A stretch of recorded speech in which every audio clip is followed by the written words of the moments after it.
Hello friends, good morning.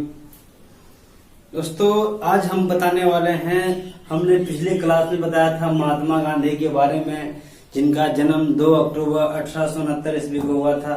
जबकि हम बताना चाहते हैं दक्षिण अफ्रीका में महात्मा गांधी जा चुके थे 20 वर्ष की आयु में बैरिस्टर की पढ़ाई पढ़ने के लिए। आपको ब्रिटेन गए, ब्रिटेन से आने के बाद जो है ये दक्षिण अफ्रीका, अब्दुल्ला नाम व्यापारी जो कहा दक्षिण अफ्रीका बुलाता है। और ये हम बताए थे पीटर मार्क्सबर्ग, जो कि आपको उनको क्या वहां पर धक्के मारकर डरबल से पिटोरिया जाते रहते हैं। और तो हम यही सब जो कहानी आज हम बताने वाले हैं महात्मा गांधी का पार्ट 2, क्योंकि पार्ट 2 में ये हमारा जो है गांधी जी का टोटल सिलेबस। महात्मा गांधी 9 जनवरी 1915 को भारत आगमन हो चुका था। अब उन्होंने लगभग कितने साल अफ्रीका में रहा? लगभग जो है 21 साल। क्वेश्चन आता है महात्मा गांधी कितने साल दक्षिण अफ्रीका में रहे हैं? तो 21 से 22 साल कहाँ बिता दिए उन्होंने? दक्षिण अफ्रीका में बिता दिए हैं। जैसी भारत आने के बाद दक्षिण अफ्रीका से भारत आते हैं तो हमने बताया था इनका गुरु जो थे कौन थे? राजनीतिक गुरु गोपाल कृष्ण गोखले। और गोपाल कृष्ण गोखले इनसे सबसे पहले मिलते हैं। और ये भारत आने के बाद, और हमने बताया था इसी दिन मनाया जाता है प्रवासी दिवस। यानी प्रवासी दिवस कब मनाया जाता है? तो आपका 9 जनवरी। स्वच्छ भारत मिशन की शुरुआत कब हुआ था? 2 अक्टूबर, ये हमारा 2014। जबकि हमने बताया था महात्मा गांधी का जन्मदिन के अलावा 2 अक्टूबर को किनका और जन्म हुआ था?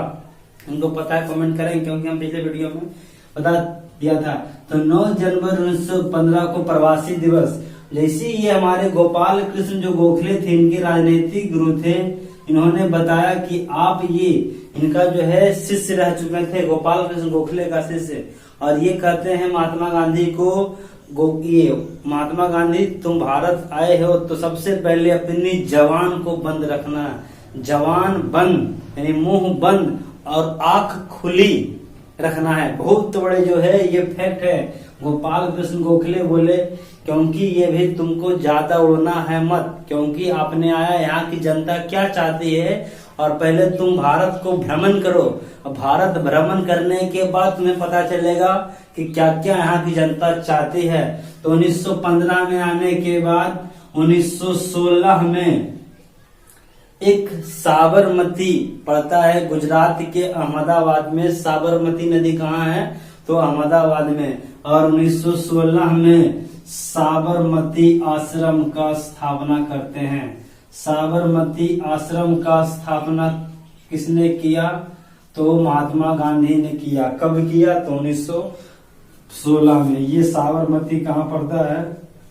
तो साबरमती पड़ता है अहमदाबाद में। अहमदाबाद कहाँ पड़ता है? गुजरात। और हम बताना चाहते हैं अहमदाबाद में एक आपका जो है अंतर्राष्ट्रीय हवाई अड्डा है, जिनका नाम है सरदार वल्लभ भाई पटेल अंतर्राष्ट्रीय हवाई अड्डा। कहाँ है?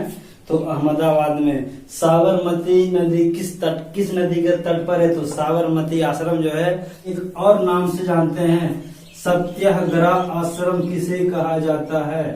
सत्याग्रह आश्रम के नाम से इसे जानते हैं। सत्याग्रह आश्रम किस आश्रम को कहा जाता है? तो साबरमती आश्रम को। ये जो विश्राम करने की जगह इन्हें बनाया गया था साबरमती आश्रम। और ये लगभग 15 के बाद 16 जब भारत भ्रमण करते हैं तो उनका एक दौर होता है 1917। और 1917 में जो है आपको कहते हैं बिहार में जो है आप लोग नाम सुने होंगे, किसान राजकुमार नामक शुक्ला किसान को क्या करता है? निमंत्रण देता है। और भारत में जो है उस समय 1917 में जो है पहले जो है 3 कठिया पद्धति का नाम सुना होगा। किसान से जो है 3 कठिया पद्धति, ये जो है 3/20 याद रखेंगे। 3 कठिया प्रणाली किसे कहा जाता है?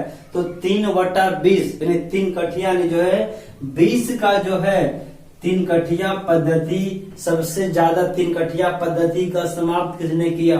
और जो नील का खेती यहाँ पर होता था, तो बिहार के चंपारण जिले में गांधी जी के द्वारा भारत में सबसे पहला वह सत्याग्रह शब्द का प्रयोग कब किया गया?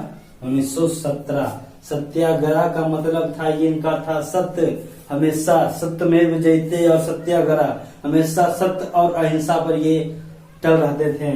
तो नील की खेती जो है यहाँ पर राजकुमार नामक शुक्ला 1917 में, और एक लोग नाम सुनेंगे बिहार के गांधी। बिहार के गांधी किन्हें कहा जाता है? बिहार के गांधी कहा जाता है भारत के प्रथम राष्ट्रपति डॉक्टर राजेंद्र प्रसाद। और डॉक्टर राजेंद्र प्रसाद के चंपारण सत्याग्रह यानी जो है बिहार के चंपारण जिले में चंपारण सत्याग्रह में जो है सबसे पहले इनका मदद डॉक्टर राजेंद्र प्रसाद, और आप लोग नाम सुने होंगे अनुग्रह नारायण सिंह। अनुग्रह नारायण सिंह बिहार के विभूति किन्हें कहा जाता है? अनुग्रह नारायण सिंह। अनुग्रह नारायण सिंह और ये डॉक्टर राजेंद्र प्रसाद, अनुग्रह नारायण सिंह, और इनके बाद जो है ये रविंद्रनाथ टैगोर आता है 1917 में, जब किसी चंपारण सत्याग्रह को जो है तीन गठिया प्रणाली को समाप्त करने के बाद एक जो है इन्हें बापू कहकर किसने बुलाया था? हम बताए थे पिछला बार, बापू कहकर किसने बुलाया था? तो बापू का दर्जा कौन दिए थे? और हमने बताया था राष्ट्रपिता बापू महात्मा का दर्जा कौन दिए थे? रविंद्रनाथ टैगोर। तो 1917 के बाद इसी तीन कठिया प्रणाली को समाप्त करते हैं। तो जो है तो बिहार के चंपारण जिले में राजकुमार नामक शुक्ला के द्वारा तीन कठिया पद्धति को समाप्त किया गया। और बिहार की इनका जो मदद किसने किया था? बिहार के गांधी डॉक्टर राजेंद्र प्रसाद, और ये अनुग्रह नारायण सिंह, इन्हें कहा जाता है बिहार के विभूति। तो इस यहाँ पर जो क्योंकि और अंग्रेज के बाद ये सामने बात रखा गया और इन्होंने तीन कठिया पद्धति को क्या किया? समाप्त किया। तो इसी 1917 में तीन कठिया पद्धति समाप्त होता है। तो 1917 के बाद 1918, आपको पता है कि 1918 और ये हमारा 1914 से लेकर 1918 चल रहा था फर्स्ट वर्ल्ड वार, यानी प्रथम विश्व युद्ध। इसमें बहुत सारे देश जो है कमजोर पड़ चुका था, जैसे ब्रिटेन हो गया, अमेरिका, बहुत सारे देश जो है। तो ये हमारे पास एक मौका था, भारत आजाद हो सकता था, लेकिन हमने फर्स्ट वर्ल्ड वार गवा दिया। 1857 की क्रांति को गवा दिया, क्योंकि 1857 की क्रांति भारत में स्वतंत्रता की क्रांति जो भारत में सबसे पहली बार 1857। आखिर हमारा भारत को 90 साल क्यों लग गया क्या होने में? तब जाकर 15 अगस्त 1947 को क्या हुआ? भारत हमारा आजाद हुआ। तो 1918 में जो है प्रथम विश्व युद्ध की समाप्ति होता है। ये युद्ध चलता है 4 वर्षों तक। और 1918 में जो है अहमदाबाद में जो है खेड़ा मिल हड़ताल, आप लोग नाम सुने होंगे खेड़ा मिट्टी, बहुत सारे जो मजदूर वगैरह थे जो निम्न मजदूर वर्ग के थे, तो अहमदाबाद में जो 1918 में हड़ताल भी किया था कि अपना जो है मतलब जो वेतनमान को बढ़ाने के लिए। तो ये मजदूर का जो हड़ताल कब हुआ था? तो खेड़ा सत्याग्रह इसे कहा जाता है। खेड़ा सत्याग्रह पड़ता है गुजरात के अहमदाबाद के आसपास। तो आपका खेड़ा सत्याग्रह कब हुआ था? 1918 में। ये इसी आपका जो है हमारा खेड़ा सत्याग्रह जब समाप्त होने के बाद ये हमारा आता है 1919, और 1919 हमने बता चुका है, क्योंकि जैसे ही हमारा भारत सेकेंड वर्ल्ड वार समाप्त होता है और ब्रिटेन के जो भी रहते हैं हमारा, क्योंकि हम लोग किसके गुलाम थे? ब्रिटेन। और 1919 में एक नियम आता है रोलेट एक्ट। रोलेट एक्ट में क्या था? ना अब्दुल, ना वकील, ना दलील, और इन्होंने महात्मा गांधी क्या बताया? इसे काला कानून बताया। काला कानून महात्मा गांधी ने किसे बताया? तो रोलेट एक्ट को क्या बताया? काला कानून बताया, जिसमें जो है पंजाब के अमृतसर में जो है जलियांवाला बाग हत्याकांड को 13 अप्रैल 1919 से घटना है। तो जलियांवाला बाग हत्याकांड हम अलग से भी एक टॉपिक आपको डाल चुके हैं। जलियांवाला बाग हत्याकांड क्या था? 13 अप्रैल 1919। इस बार जो 101 साल जलियांवाला बाग हत्याकांड का हुआ है। जबकि 1919 के बाद 1920 में जैसे ही आपका जलियांवाला बाग हत्याकांड होता है तो अपना महात्मा गांधी सर हिंद का उपाधि वापस कर देते हैं, और जो है 1920 में एक आंदोलन शुरुआत करते हैं, असहयोग आंदोलन की शुरुआत करते हैं। असहयोग आंदोलन, किसी का कोई भी सहयोग नहीं करेगा अंग्रेजी का।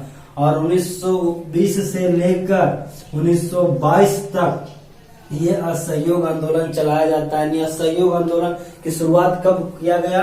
तो ये हमारा डेट रहता है 1 अगस्त 1922 1920 को चलाया गया था। और ये 1 अगस्त 1920 को, और ये आपको पता है 5 फरवरी 1922 को उत्तर प्रदेश के गोरखपुर में चौरा चौरी नामक स्थान।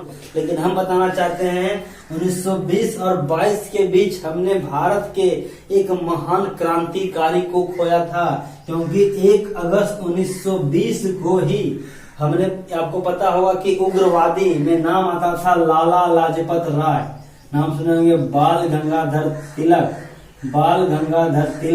लाला लाजपत राय, बाल गंगाधर तिलक, बिपिन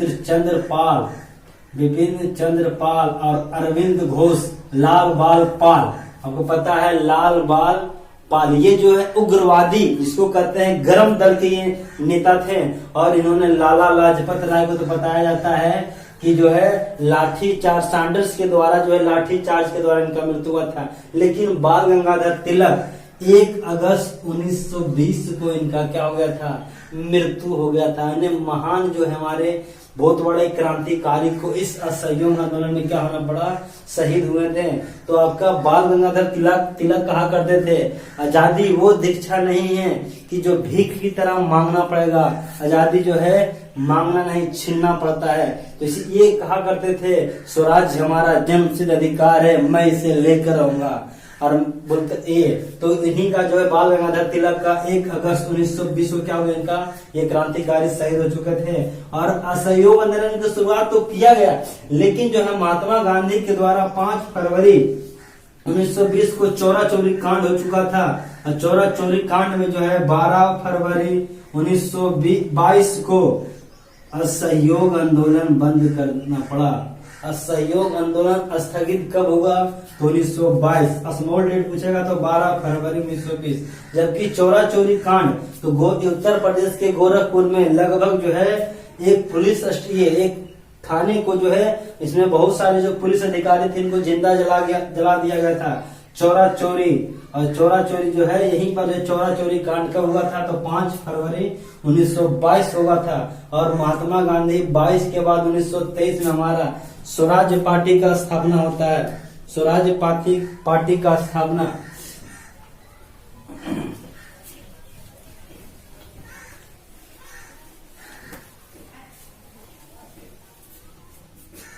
तो महात्मा गांधी 1922 के बाद ये 1923 असहयोग आंदोलन में क्या था, यहाँ पर बताया गया था जितने भी जो है विदेशी वस्त्र है उसका त्याग हम करेंगे। मतलब बोले कि जो इतना भी सब लोग क्या करो, स्कूल जाना बंद कर दो, कोर्ट जितने भी है कोर्ट मतलब सब कुछ विदेशी वस्तु का क्या करो, बहिष्कार करो। तो 1923 में स्वराज पार्टी का स्थापना किया गया, मोतीलाल नेहरू। और आपको पता है स्वराज पार्टी का स्थापना किसके द्वारा किया गया, जिनको पता है कमेंट करेंगे, स्वराज पार्टी का स्थापना किसके द्वारा किया गया था। और आपको पता है 1924 में महात्मा गांधी जो है कांग्रेस के मात्र एक बार अध्यक्ष बने। कांग्रेस के मात्र एक बार अध्यक्ष बनने वाले व्यक्ति कौन थे, तो कांग्रेस के मात्र एक बार अध्यक्ष बने थे 1924। और पूछता है किस अधिवेशन में बने थे, तो ये बने थे बेलगांव अधिवेशन। अधिवेशन का मतलब समझेंगे दोस्त कि अधिवेशन क्या होता है। मान लीजिए आपका जो है पटना, यानी पटना में कांग्रेस का बैठक हुआ तो ही हो जाएगा क्या, पटना अधिवेशन। इस तरह हमारा आप लोग नाम सुने होंगे सूरत अधिवेशन 1960, यानी सूरत का यानी कांग्रेस का बैठक 1907 में कहाँ हुआ था, तो सूरत में। और एक जगह होती है इसी को कहा जाता है सूरत अधिवेशन, बॉम्बे अधिवेशन, लाहौर अधिवेशन। जहाँ जगह कांग्रेस का बैठक, मान लीजिए आपके बिहार यानी मुजफ्फरपुर में बैठक हुआ तो मुजफ्फरपुर अधिवेशन हो जाएगा। तो बेलगांव अधिवेशन में मात्र एक बार कांग्रेस के अध्यक्ष कौन बने, महात्मा गांधी। और इनका जो है मेन सत्याग्रह था चंपारण सत्याग्रह हो गया। और 1930 में नाम सुनेंगे सविनय अवज्ञा आंदोलन, दांडी यात्रा, नमक का सत्याग्रह। 1930 में ये हमारा जो महात्मा गांधी के द्वारा नमक का कानून जो है तोड़ा गया था, नमक सत्याग्रह, ये 1930 में चलाया गया था। इसका बहुत सारा नाम है, ये सविनय अवज्ञा आंदोलन, नमक सत्याग्रह, दांडी यात्रा, दांडी मार्च और ये मार्च 1930 में चलाया गया था। और हमारा 1930 में बताए थे कि 1930 और 1931 और 1932 में महात्मा गांधी के द्वारा 3 गोलमेज सम्मेलन आयोजित किया गया था। और इस गोलमेज सम्मेलन में भाग लेने वाले कौन थे? तो महात्मा गांधी किस गोलमेज सम्मेलन में भाग लिए थे? तो महात्मा गांधी द्वितीय गोलमेज सम्मेलन में भाग लिए थे। और ये गोलमेज सम्मेलन लंदन में आयोजित किया गया था। और 1932 में तीनों गोलमेज सम्मेलन में भाग लेने वाले थे भीमराव अंबेडकर। क्योंकि हमने बता दिया था भीमराव अंबेडकर वाला वीडियो अगर नहीं देखे हैं तो भीमराव अंबेडकर वाला वीडियो अवश्य देख लेंगे। क्योंकि हमने जो भीमराव अंबेडकर के बारे में तीनों गोलमेज सम्मेलन के बारे में विस्तार से बता दिया। क्योंकि ये जो निम्न वर्ग के समाज के प्राणी थे भीमराव अंबेडकर, और अपना मांग को लेकर इन्होंने ब्रिटेन तक गए थे। और जो है 1930, 31, 32 तीनों में भाग लिए थे। और इसके बाद जो है 1942 में भारत छोड़ो आंदोलन महात्मा गांधी के द्वारा चलाया गया था, जिसमें करो या मरो का नारा दिया गया था। और ये भारत छोड़ो आंदोलन में कस्तूरबा गांधी जो कि इनका पत्नी था, इनका पत्नी का क्या होगा हो जाता है, मृत्यु हो जाता है। यानी कस्तूरबा गांधी का मृत्यु कब होगा? तो 1942 में हुआ। और 1942 में भारत छोड़ो आंदोलन, क्योंकि भारत अंग्रेज को सब लोग एकजुट होकर भारत में छोड़ो का आंदोलन, भारत छोड़ो का नारा दिया गया। और करो या मरो का नारा उस समय दिया गया। क्योंकि 1942 में और हमारे पास एक और मौका था 1939 से 1945 के बाद, क्योंकि भारत आजाद इस समय हो सकता था। क्योंकि ब्रिटेन वगैरह या अमेरिका वगैरह क्या इस समय जो है कमजोर पड़ चुका था। लेकिन हमने इस मौका को भी क्या कर दिया, गवा दिया। लेकिन 1945 में जैसे ही आपका यूएनओ संयुक्त राष्ट्र महासंघ का स्थापना होता है, तो इसके द्वारा आपका पता है कि इसमें 5 देश निम्नलिखित है। यूएनओ यूनाइटेड नेशन ऑर्गेनाइजेशन, ये आपका पता है कि संयुक्त राष्ट्र महासंघ का स्थापना किया गया। इसमें 5 देश निम्नलिखित आते हैं। यूएसए, दूसरा आपको पता है चीन, और चीन के बाद आपको पता है फ्रांस, और फ्रांस के बाद आपका रूस, और रूस के बाद आपका ब्रिटेन। ये आपका संयुक्त राष्ट्र महासंघ के अस्थायी परमानेंट सदस्य हैं। और इसमें आता है क्वेश्चन, संयुक्त राष्ट्र महासंघ के अस्थायी सदस्य नहीं हैं। याद रखा किसी आपका इसमें जो इंडिया का, क्योंकि हम लोग इस समय क्या थे, गुलाम थे, तो छठा देश अगर बनने जा रहा है तो उसका इंडिया का नाम है। लेकिन इसमें जो है चीन का सपोर्ट पूरी तरह नहीं है। और ये हमारा यूएसए, चीन, फ्रांस, सब लोग बोला ब्रिटेन के पास जितना देश तुम्हारे पास गुलाम है उस देश को क्या करो, रिहाई करो, आजाद करो, तभी तुम्हारे जो संयुक्त राष्ट्र महासंघ में अस्थायी सदस्य बनाएंगे। और ये हमारा जो यूएनओ जो कह देगा, क्योंकि विश्व में सबसे 5 शक्तिशाली देश यही आपका है। तो आपका जो यूएनए के बारे में हम आपको स्पेशल से वीडियो देंगे, क्योंकि संयुक्त राष्ट्र महासंघ बहुत बड़ा टॉपिक है, जो कि वर्तमान में एंटोनियो गुटेरेस इसके महासचिव हैं। तो हमारा जो है ये महात्मा गांधी का जो पत्नी का मृत्यु भारत छोड़ो आंदोलन में हुआ था। और आपको पता है कि जब 15 अगस्त 1947 को भारत जब आजाद हुआ था, तो भारत के पास 100 करोड़ रुपए थे। भारत के आरबीआई के पास 100 करोड़ रुपए थे। और इन्होंने कहा महात्मा गांधी, पंडित जवाहरलाल नेहरू को कि 50-50 क्या करो, 50% बांट दो पाकिस्तान को, और 50% क्या हमारा भारत रखेगा। लेकिन इस बात का दुख है, क्वेश्चन आता है, जब भारत 15 अगस्त 1947 को भारत जब आजाद हुआ था तो 1900 महात्मा गांधी कहाँ थे? ऑप्शन आता है 15 अगस्त 1947 को जब भारत जश्न मना रहा था तो महात्मा गांधी कहाँ थे? इनको पता है कमेंट करेंगे, क्योंकि हम ये आपको जो है ऑप्शन दे रहे हैं। इस ऑप्शन में आपको क्लिक करना है। महात्मा गांधी जब भारत 15 अगस्त 1947 को भारत आजाद हो रहा था तो महात्मा गांधी कहाँ थे? ऑप्शन है मुंबई, उसके बाद है दिल्ली, उसके बाद आपका है कोलकाता, उसके बाद आपका जो है पुणे। ये आपका जो है ऑप्शन है। अब इसमें ऑप्शन में आपको जो अच्छा लगता है आपको ये सही है जो इसको टिक करेंगे। और हम बताना चाहते हैं महात्मा गांधी का जो है 30 जनवरी 1948 को नाथूराम गोडसे क्या कर दिया, इनको गोली मार दिया।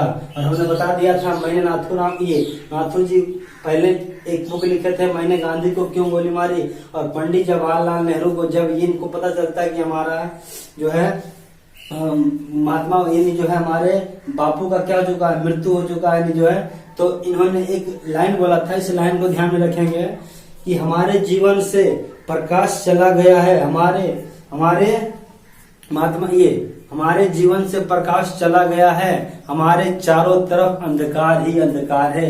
क्वेश्चन आता है कि हमारे जीवन में अंधकार ही अंधकार है, हमारे जीवन से प्रकाश चला गया। इस कथन का कौन दिए थे, ये कौन बोले थे कथन, तो ये कथन बोले थे पंडित जवाहरलाल नेहरू।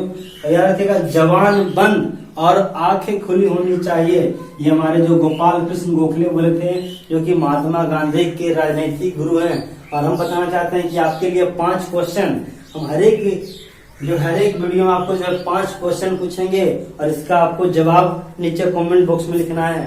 तो आपको पता है तो ये 5 क्वेश्चन में आपको जो है पांचों को आपको अगर जिनको पता है कमेंट करेंगे। और ये हमारा क्वेश्चन नंबर 1 है, चाहे वो किसी से रह सकता है, चाहे फिजिक्स केमिस्ट्री बायो, चाहे वो हम बताना चाहते हैं ईस्ट इंडिया कंपनी का स्थापना कब हुआ था। Number 1 question, east India company का स्थापना कब हुआ था। दूसरा नंबर, मुगल वंश का पहला राजा कौन था, मुगल वंश का पहला राजा कौन था। तीसरा, ईस्ट इंडिया कंपनी भारत कब आया था, ईस्ट इंडिया कंपनी भारत कब आया था। उसके बाद हमारा जो है दिल्ली भारत का राजधानी कब बना, दिल्ली भारत का राजधानी कब बना। और लास्ट नंबर क्वेश्चन है जो हमारे संविधान से क्वेश्चन है, संविधान का जो है राष्ट्रपति का पद किस अनुच्छेद में वर्णन किया गया। जिनको ये 5 क्वेश्चन, पांचों का आंसर पता है, पांचों में कमेंट करेंगे। और जो है फिर हम मिलते हैं कि नए वीडियो में नए अंदाज में। दोस्तों ये हमारा वीडियो अच्छा लगा तो लाइक करें।